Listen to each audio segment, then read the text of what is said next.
네. 사실 이걸 준비하고 난 뒤에 고민을 되게 많이 했어요. 왜냐하면은 이 지질하고 이쪽은 장 박사님 완전 전공이고 또 우리 오 박사님 또 이거 완전히 전공 분야를 갖다가 준비해놓고 나니까 야 이거 이런 걸 갖다가 발표를 해도 되는가. 그래서 그 용어도 영어로 된 걸 말로 하려니까 이게 한국 학교에서 뭐라고 썼는지 그거 찾아보는 것도 굉장히 어렵고, 그다음에 뭐 그럴 수도 있고 또, 저는 사실 이제 이런 책들을 보고 또 자료를 찾아서 공부한 것이기 때문에 전혀 빈트가 안 맞을 수도 있고 하니까 두 분 보시고 나중에 좀 말씀 많이 해주시고 일단 제가 그 공부한 걸 한번 소개한다 이런 측면으로 받아들여 주시기 바랍니다. 지금 이제 우리는 그 지질학적으로 이제 빙하 시대에 살고 있죠. 분명히 빙하 시대에 살고 있습니다. 그래서 우리가 역사적으로 보면 빙하 시대가 크게 한 5가지 정도 되는데 이게 맹왕대, 시생대, 원생대, 지금 이제 현생대인데 원생대 휴로니안 그 빙하이라고 있었고 그 다음에 이제 그 신원생대의 그 크라이오제닉기 그때 이 소위 말하는 이제 눈덩이 지구라고 해가지고 크게 보면은 뭐 어떤 사람들은 적도까지도 거의 얼음이 덮였을 거라고 그렇게 주장하는 분이 있습니다. 그때 크게 이제 빙하기에 왔었고 이 빙하기가 끝나면서 그래서 캄보디아 대폭발이 이루어지는 시기가 있습니다. 그래서 그때 이 크라이오제닉 빙하기가 있었고 그 다음에 이제 소위 말하는 현생대에 들어와서 현생대라는 게 이제 오생대, 중생대, 신생대를 이제 현생대라고 하는데 현생대에 들어와서 이제 크게 세 분의 빙하기가 있습니다. 하나는 이 안드레는 사하를 해가지고 이 4억 5천만 원이니까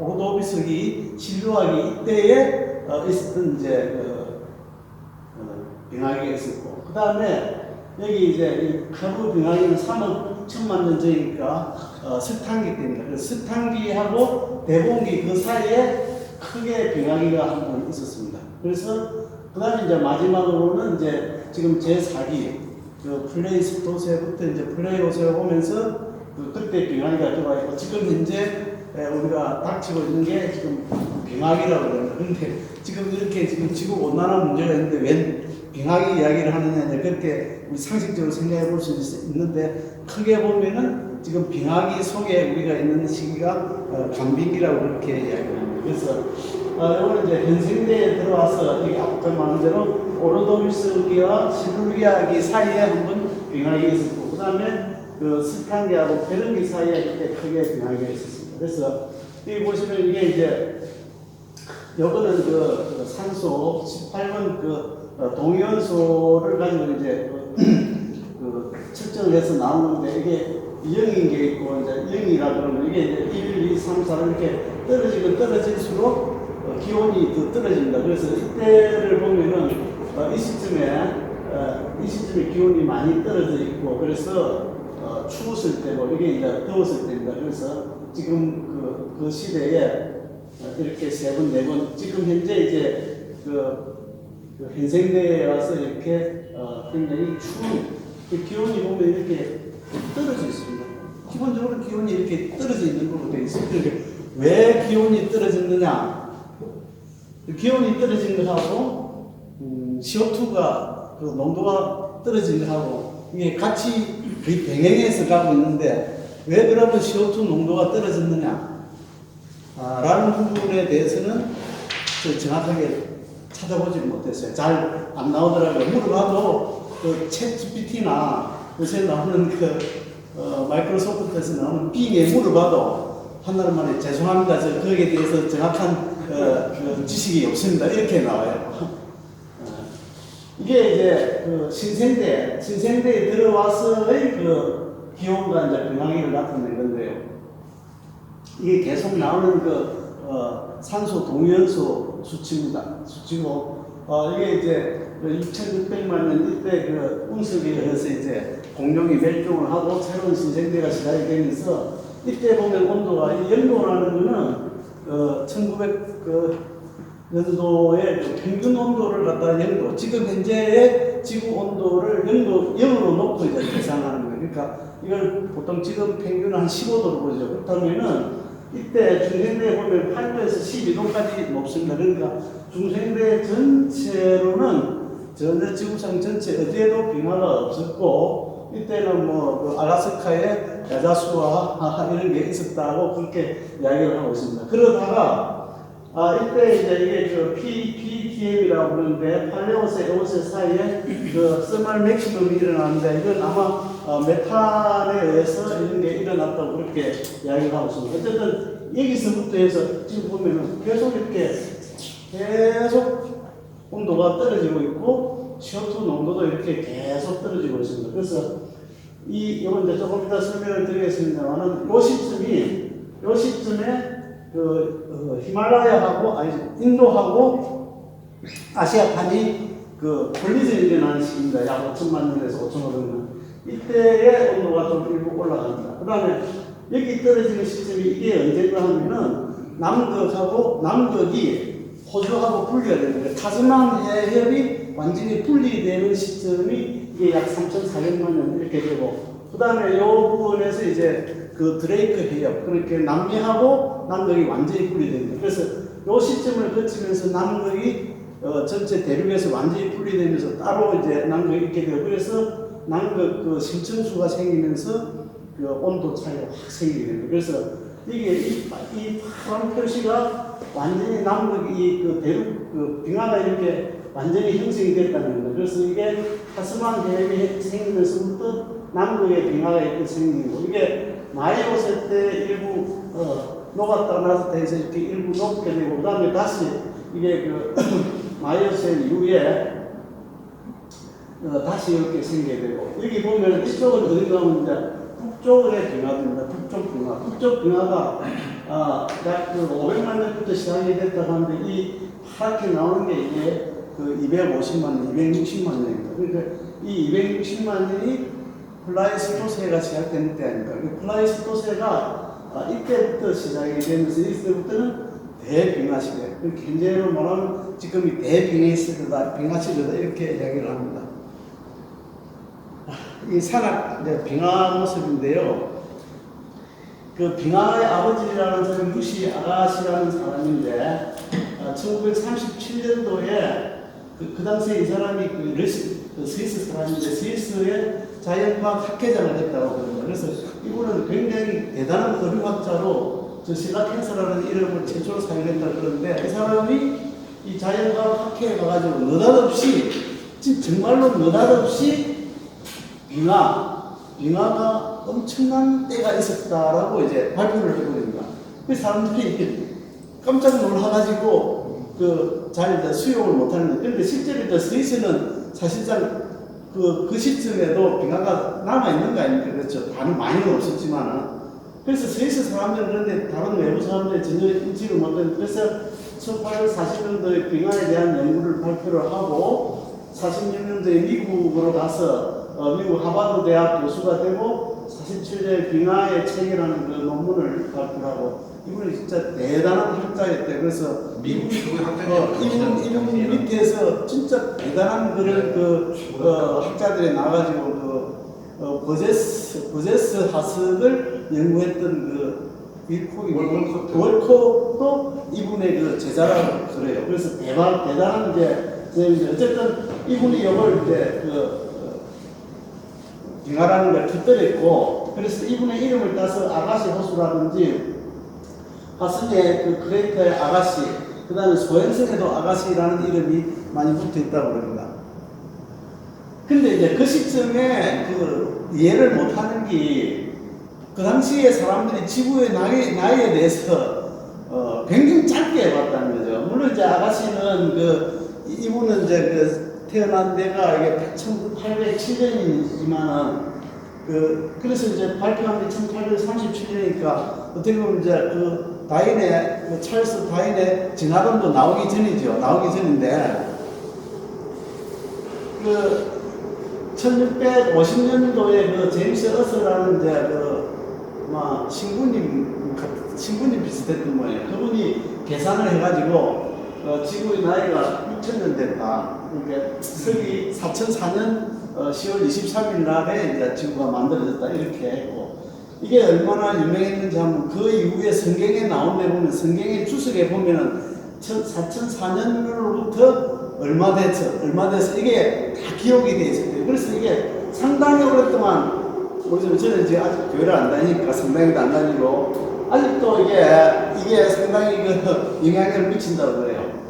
그 이제 루트도 비슷하게 BC 3961년도에 만들어졌다고 그렇게 이야기를 했고요. 그 뒤에 한 100년 뒤에 있었던 그 케플러도 3992년이다 그러고, 보면은 뉴턴도 3998년인가 이렇게 했다고, 뉴턴도 그렇게 이야기했어요. 그만큼 그 당시 지구의 나이에 대해서 기독교적인 영향도 있고 그래서 그렇게 있었고, 그 이후에 이제 18세기에 들어와서도 굉장히 짧게 이야기했어요. 짧게. 지구의 나이라는 걸 굉장히 짧게 이야기했습니다. 이제 그러다가 사실상 이제 그 2차 세계대전 끝나고 그때 맨하탄 프로젝트하고 이러면서 윌리엄 리비 유리에 같이 일했던 사람 중에 한 사람이 방사성 연대 측정법을 발견을 했고, 이분은 이제 1960년대 노벨 물리학상을 받으면서 그 이후에 그 뒤에 있던 사람들이 그 방사성 연대 측정법을 해가지고 지구의 나이가 45억 5천 년이라고 이제 이렇게 정해졌는데, 어쨌든 이 지구의 나이라는 걸 저렇게 생각할 때니까 주로 그 창조 신학을 하시는 분들이 이 빙하를 안 믿은 거예요. 왜냐하면은 그러니까 표석이라고 그러죠. 그런 표석이 어떻게 생겼느냐는 걸 이야기할 때 이 아가씨는 이게 빙하에 의해서 끌려온 거라고 생각하는데, 그 당시에는 전부 다 홍수, 노아의 방주, 홍수 때 끌려온 거라고 생각을 했던 사람들이기 때문에 이걸 안 믿으려고 그랬던 것이죠. 근데 이제 이때 이 밀란 코비치라는 분이 이제 나타납니다. 이 사람 세르비아 사람인데, 근 한 30년을 이제 왜 이렇게 빙하가 만들어지고 기후 변화가 일어나는가를 갖다가 고민을 하면서, 이거는 어차피 태양에서부터 열이 오는 거니까, 지구가 자체로 만들어낸 열이 밑에서 올라오는 게 아니고 태양에서 받는 거니까, 태양의 일사량에 의해서 이러한 기후 변화와 빙하가 일어난다고 생각을 하고 30년 동안 이걸 갖다가 손으로 계산을 하신 거예요. 손으로. 그때 컴퓨터도 없고 손으로 일사량을 계산했는데, 북위 65도의 하지 때 일사량을 계산을 하신 겁니다. 그러니까 이제 일사량이 올라오면 이제 하나는 20률이 있죠. 저는 이제 태양이 지구가 태양을 도는데, 저게 완전히 동그랗게 도는 게 아니고 약간 조금은 어느 정도는 이제 어떤 타원형으로 도는데, 사실 이게 굉장히 원이나 다름없을 정도로 굉장히 작은 편차를 나타내고 있어요. 그러나 어쨌든 0.05에서 0.05 사이로 이게 왔다 갔다 하면서 타원의 궤도가 틀려지는 거예요. 저 궤도가 주기가 10만 년이라는 거예요. 10만 년. 그 다음에 지축의 기울기죠. 지축의 기울기가 여기는 이제 약간 22.1도에서 24.5도로 이렇게 왔다 갔다 하는데, 실제로 일사량에 가장 영향을 많이 미치는 게 이 지축의 기울기라고 하는 거예요. 근데 이것은 이 주기가 약 4만 1000년 정도로 해서 이렇게 왔다 갔다 하는 거고, 세 번째 이제 세차 운동이라고 그러는데, 이 축이 가만히 있는 게 아니고 이게 이렇게 왔다 갔다 하는데, 팽이를 돌려서 마지막에 돌 때처럼 이게 왔다 갔다 하는데, 그게 지금은 우리가 북극성을 보고 있는데 한 10,000년 전에는 우리가 직녀성을 봤다고 그래요. 그래서 이게 왔다 갔다 하면서 바뀌는데, 그게 주기가 2.3만 년에서 한 1.9만 년 정도 되는 거예요. 그래서 이분이 밀란 코비치가 이게 65도 때 이때의 일사량이 얼마 되는지를 일일이 손으로 계산을 다 했다는 거예요. 일일이 손으로 계산을 다 해가지고 이 사람이 이제 그 계산한 내용을 이제 발표를 합니다. 그래서 결국 이 사람이 발표하는 이제 이런 일사량 그래프를 이제 발표를 하고 그걸 세차 운동과 그다음에 지축 교육이 그다음에 이식률을 가지고 이렇게 다 계산을 한 거죠. 이 계산을 해가지고 북위 65도 하지 일사량을 전부 계산을 해서 그때 뭐 간빙기 빙하기 이런 말을 하진 않았지만 하여튼 제일 많이 받을 때는 제곱미터당이 한 540와트, 그다음에 적게 받을 때는 제곱미터당 한 410와트 정도로 받는다고 이렇게 해서 이걸 발표를 하고 본인은 아주 대단히 만족을 했던 모양이에요. 자기가 이걸 계산한 게. 예. 그래서 실질적으로 이게 일사량 변화 곡선인데 이 변화 곡선을 이제 발표를 했습니다. 이게 그러니까 1840년도죠. 그런데 그 이후에 방사능탄소연대가 이제 발표가 되면서 그분 중에 한 분이 이 밀란코비치가 발표한 것 중에 이게 좀 추웠을 때다. 추웠을 때라고 이렇게 발표한 게 이게 한 25,000년 전쯤에 이런 추위가 있었다고 발표를 했는데 그때 대전물 중에 일부를 가지고 조사를 하니까 그게 전혀 추운 게 아니고 그때 따뜻했다는 결론이 나왔다고 그래요. 그래가지고 이렇게 그 당시 이제 방사선 탄소연대 이런 이야기가 나오니까 그냥 이 밀란코비치의 이야기를 이제 쑥 들어가서 완전히 죽은 이론이 됐다는 겁니다. 근데 이제 밀란코비치라는 분은 1959년도가 돌아갔어요. 1959년도, 58년인가 59년도에 돌아가서 실질적으로 이제 거기에 대해서 더 이상 본인이 뭐 어떻게 한글하거나 하지를 못하고 돌아가셨는데 그게 이제 다시 살아나게 됩니다. 그래서 그게 살아나게 된 그게 이제 이 동위원소를 가지고 계산을 해서 이제 살아났다고 해요. 헤롤드 유리 아까 말씀드린 리비랑 같이 이야기를 했고 헤롤드 유리가 1931년에 중수소를 발견해가지고 노벨상을 받습니다.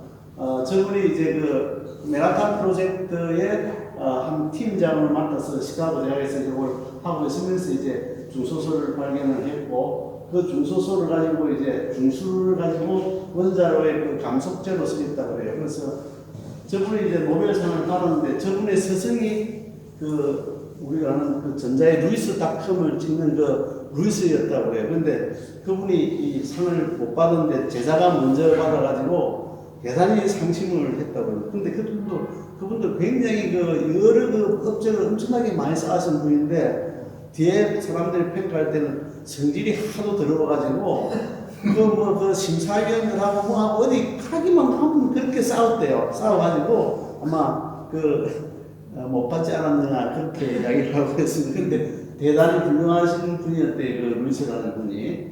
그래서 이제 여기에 동연소는 아실 것인가 하여튼 원자 번호는 같지만은 보시면은 이 수소와 중수소잖아요.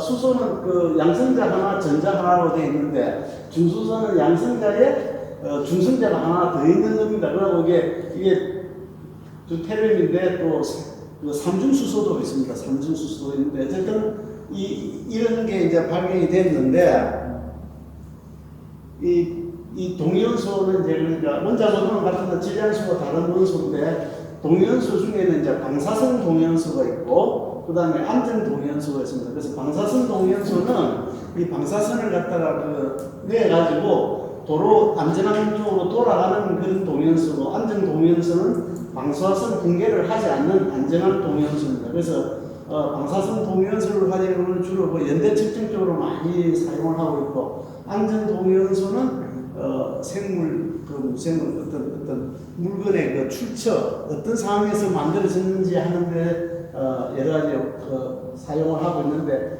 자연 상태에서는 한 254개의 안전 동위원소가 있다고 그러고 동위원소는 되게 원자 번호가 한 20 이하의 작은 데서 이제 동위원소가 있고 그 20을 넘어가면은 방사성 동위원소가 많고 특히 이제 우라늄이나 우라늄 정도보다 더 큰 원소들은 대부분이 방사성 동위원소를 갖고 있다고 합니다. 그래서 동위원소와 반감기를 보면요, 그 탄소 14번이 이제 질소 14번으로 바뀌는 기간이 5,730년입니다. 5,730년이기 때문에 일단 그 생명과 관련된 그런 그 연대 측정에서는 탄소 동위원소를 많이 쓰고요. 우라늄 235가 납 207로 바뀌는 데는 약 7억 년. 그 다음에 같은 우라늄인데 238이 납 206으로 바뀌는 데는 약 45억 년입니다. 그래서 이런 거는 벤승암이라든지 그 화성암, 지르콘 이런 쪽을 그 연대 측정하는데 우라늄이 많이 쓰이고요. 그 다음에 칼륨 있죠. 칼륨 40번이 그 아르곤 40번으로 바뀌는 게 약 한 13억 년 정도 된다고 합니다. 근데 이는 그 칼륨이라는 게 암석 중에서 그 사장암이라든지 이 암석에 칼륨이 굉장히 많이 들어있잖아요. 그러니까 암석에 대한 그 연대 측정에는 이제 칼륨 그 동위원소를 많이 쓰고요. 그 다음에 토륨도 굉장히 많이 쓴다고 합니다. 그래서 이런 방사성 동위원소가 있고, 오늘 이야기할 내용, 그래서 이제 방사성 동위원소 중에서 이게 그 탄소 14번이 이제 질소 14번이 그 우주선에 의해서 그러니까 이 베타 붕괴에 의해서 13번이 되는 이제 그렇게 해서 우주선에 의해서 만들어집니다. 그 탄소 14번이. 그런데 이 탄소 14번이 우주선에 의해서 만들어지면 사람 몸에 들어오게 되면은 사람 몸이 이제 활동을 하면서 살아있는 한은 탄소 14번의 그 구성 비율이 그 공기 속에 계속 있으니까 살아있는 동안은 이게 계속 왔다 갔다 하면서 일정한 비율로 몸속에 이제 탄소 14번이 있게 되는데, 만약에 사람이 딱 죽으면은 탄소 14번이 들어오지를 못하죠. 들어오지를 못하니까 들어와 있던 탄소 14번이 방사선 붕괴를 하면은 그게 질소 14번으로 바뀌는 겁니다. 그래서 어떤 사람이라든지 생물체, 나무나 이런 데에서 나무가 죽은 나무에서 탄소 14번의 비율과 질소 14번의 비율을 갖다가 조사를 하면은 그 반감기에서 이게 얼마나 오래됐는지가 연령 계산이 이루어진다는 거죠. 연령 계산이. 그렇게 해서 탄소 14번, 방사선 탄소 14번을 가지고 그렇게 연령 계산인데 주로 이게 한 4만 년 이내에 화석이나 이런 데서는 굉장히 정확하게 맞출 수 있다고 봅니다. 근데 안전 동위원소는 이제 그 중에서 이제 수소가 있고요. 수소는 그 1번하고 그러니까 중수소가 있고, 탄소는 이제 12번과 13번이 있습니다. 산소는 16번, 17번, 18번이 있는데요. 이 탄소 동위원소 중에 사람이 그 생명체들은 이 12번을 많이 쓰고 13번을 잘 안 쓴다고 그래요. 몸속에 들어오고. 그래서 오늘 아침에도 뉴스 잠시 보니까 예를 들어서 꿀을 만들었는데 꿀에 이 설탕을 탔는지 진짜 꿀인지를 이 동위원소, 이 탄소 동위원소를 가지고 이 조사를 하면은 보통 꿀은 이제 우리가 말하는 C3 식물이라고 그래요. C3 식물과 C4 식물이 있는데 그 C4 식물의 대표적인 것이 옥수수래요. 그 설탕은 되게 옥수수로 가지고 많이 만들잖아요. 사탕수수, 옥수수. 그래서 그걸 비교를 하면은 C3 식물하고 C4 식물의 요 비율이 틀리대요. 그래서 요걸 계산하면은 바로 이게 꿀에 설탕을 끓인지 안 끓인지 바로 알 수가 있다 그래서. 근데 이게 이제 자연 상태에서 이 각각의 동위원소들의 구성비가 틀린 거예요. 구성비가. 어디든지 구성비가 틀려서 이제 그 구성비를 가지고 조사를 하는 거예요. 그래서 이 구성비를 보면요, 이 수소는 이게 일반 그 경수소하고 중수소가 이게 10,000개 있으면 여기 한 1.5개 정도 있는 거예요. 일반적으로 그렇게 구성이 되어 있고, 산소의 경우는 산소 16번과 산소 18번이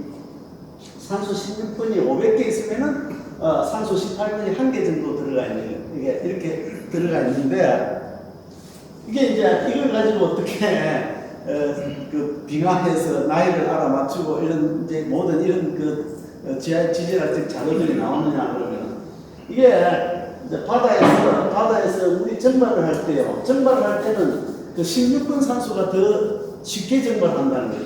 그 다음에 이게 이제 증발해서 올라와서 구름에 갈 때는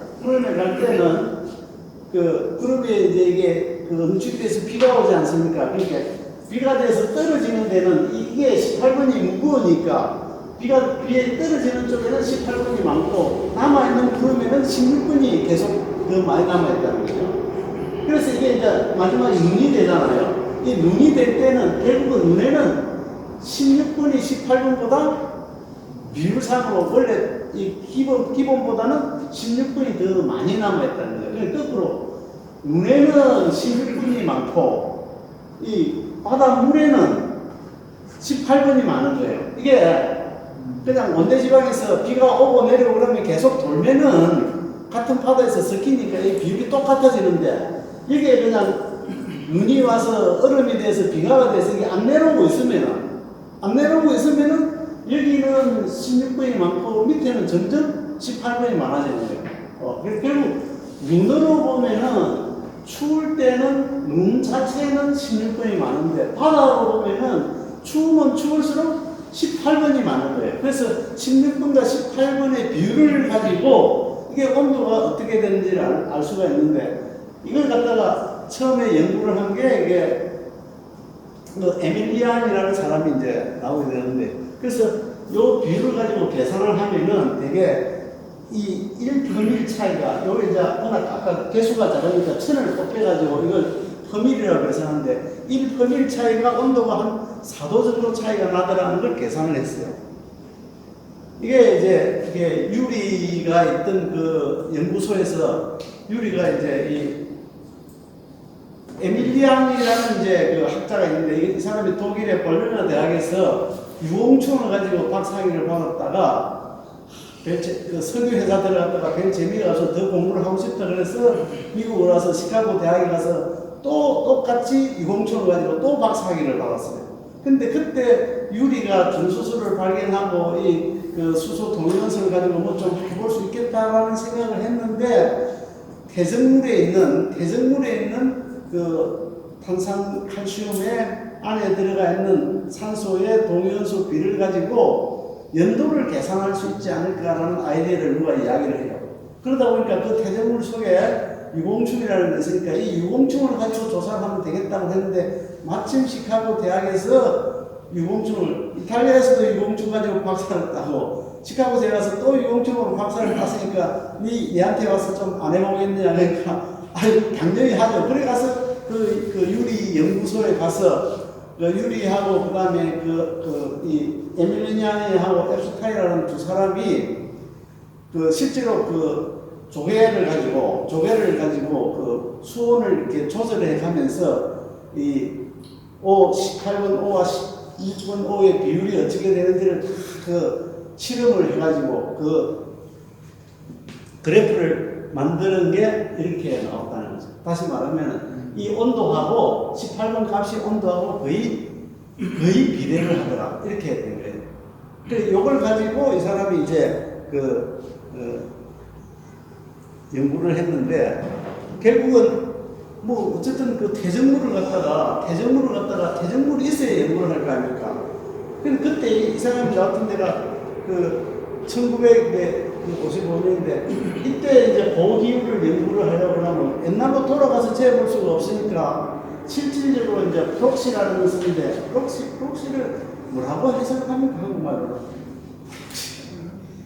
뭐 프록시를 뭐라고 해석을 아니 그냥 프록시라는데 예를 들어서 기온이나 강수량 이런 것들을 직접적으로 안 보여주지만은 간접적으로 기후를 측정하게 도와주는 자료라 그래요. 그러니까 그거 대표적인 나이테가 있지 않습니까? 나이테는 실제 보면 되죠. 그 다음에 이제 이 아이소크화나 대정물 크화인데 이건 옛날에는 구할 수가 없었죠. 아이소크화나 대정물 크화를 구할 수가 굉장히 힘들죠. 근데 이제 대정물 안에 있던 이제 꽃가루라든지 그 다음에 산호라는 거는 이제 이게 그 상당히 오래 쌓여 있지 않습니까? 이런 걸 가지고 이제 연구를 한다고 그럽니다. 연구를 하는데 마침 이제 그린랜드의 그린랜드에서 이 캠프 센츄리 그다음에 GISP, GRIP, NGRIP 다 있으니 이런 데다가 시추를 했어요. 근데 이 시추를 하게 된 동기가 이게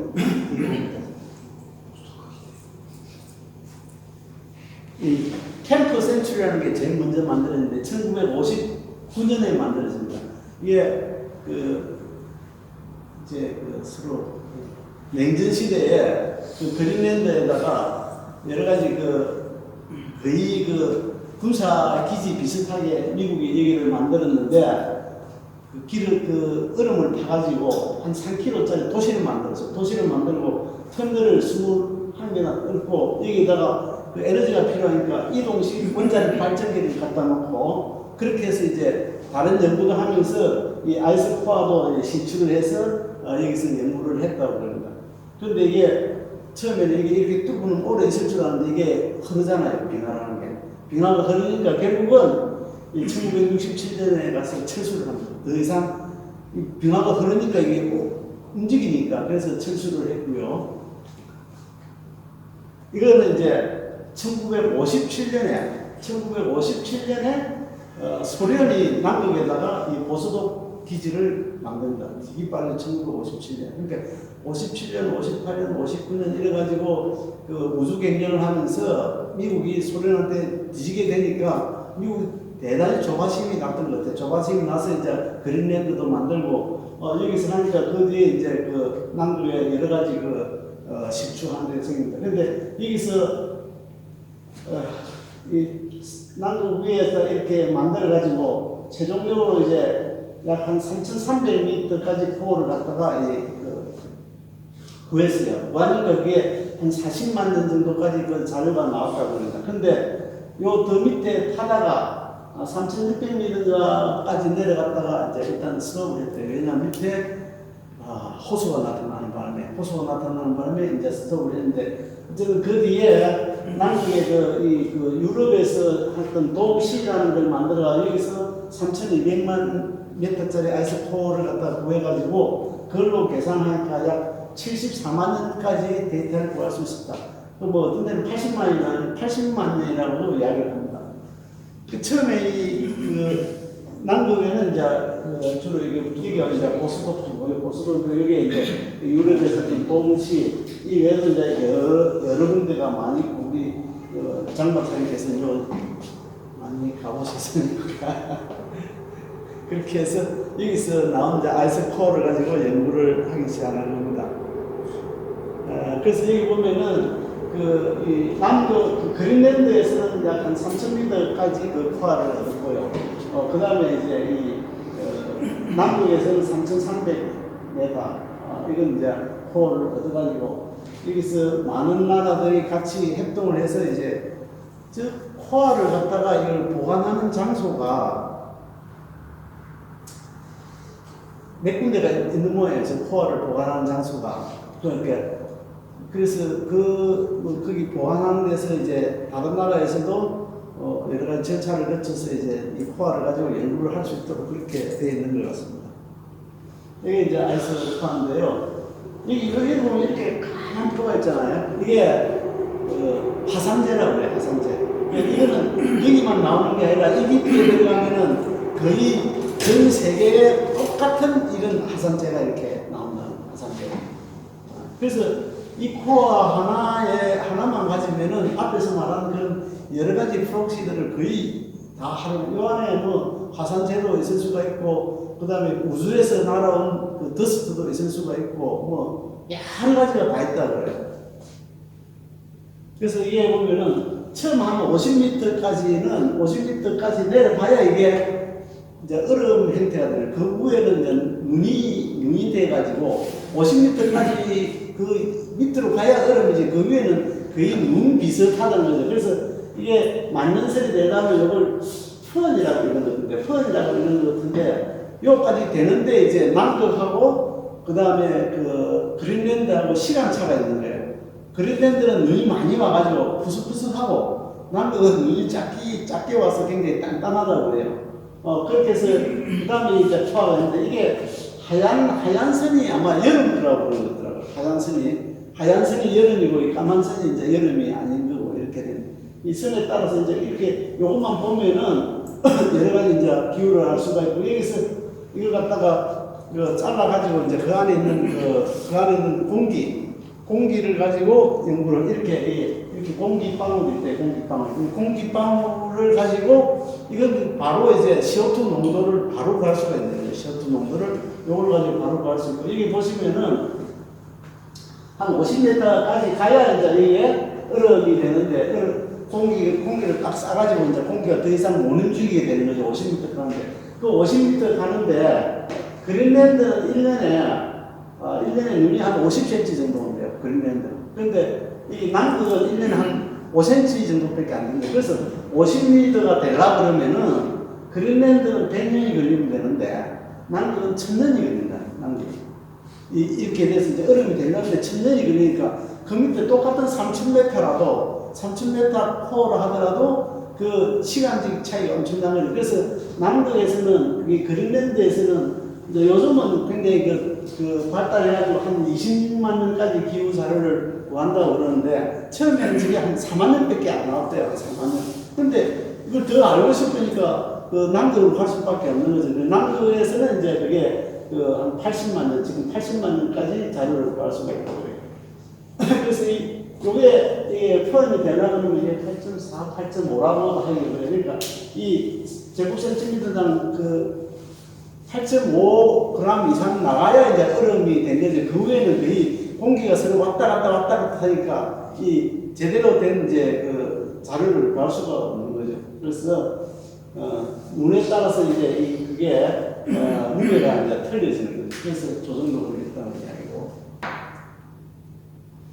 이 사람이 이제 에밀리안입니다. 에밀리안 아까 말씀드린 대로 이탈리아 사람이고, 이 사람이 그 MIS라는 머린 아이소토프 스테이지라는 그 시간 척도를 이 사람이 이제 이야기를 해가지고, 물론 그 전에 다른 이름을 가지고 지리 상황을 설명할 수 있는데, 이 사람이 M1, M2, MIS 1, 2, 3, 4에서 지금 한 20, 그 이후로도 해가지고 한 100만 년까지 시간을 MIS로 가지고 이제 표시를 하고 있고, 아까 말씀드린 대로 이제 유리 밑에 들어가서 연구를 했고, 이때 이 사람이 연구할 때는 다시 말하면 그 아이소포아도 없었고 치매 대적 그 자료도 못 구해가지고 그 스웨덴 해군이 시추한 자료가 있을 거예요.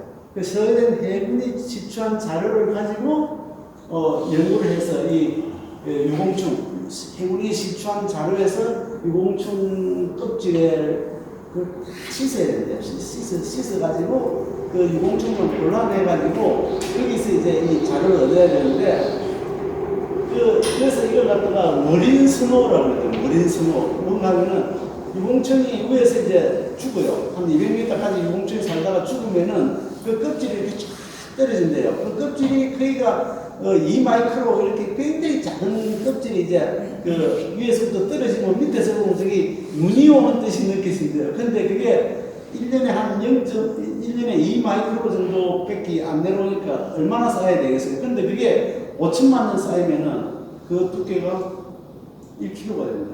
그래서 이걸 시추하려고 이 파이프를 였는데, 거의 그러니까 연기라 그래요. 연기. 넣으면 이게 힘을 주는 게 아니라, 딱 놓으면 그냥 10m를 그냥 쑥 내려고 그러는데. 그러니까 이걸 이제 제대로 이게 상하지 않게 이걸 갖고 올라오고 하는 이게 엄청난 이제 큰 그 기술인 것 같아요. 엄청난 큰 기술. 그래서 어쨌든 이 사람은 그러니까 위에 있는 유공충을 가지고 연구를 했어요. 연구를 해가지고 나온 결과를 보니까 밀란코비치가 맞았다.